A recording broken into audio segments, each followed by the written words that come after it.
Ngayon, pag-usapan natin ang lakas ng pagtutulungan at tulong sa panahon ng krisis.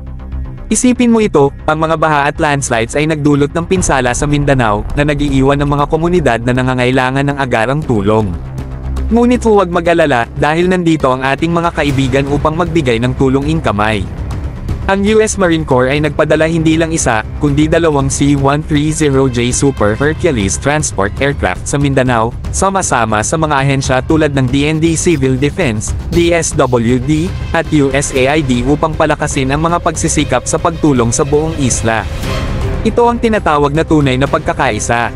Oo, may sarili ng kakayahan sa transportasyon ng Philippine Air Force, ngunit aminin natin, pagdating sa pagtulong sa panahon ng sakuna, mas maraming tulong, mas maganda.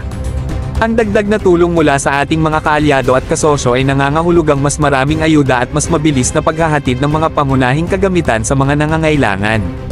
Sa mga sandaling tulad nito, ipinapaalala sa atin ang lakas ng ating mga pagkakaibigan at pakikipag-alyansa. Sa panahon ng krisis, naglalaho ang mga hangganan at nagkakaisa ang mga bansa sa iisang layunin, ang magtulungan at suportahan ang isa't isa sa panahon ng pangangailangan.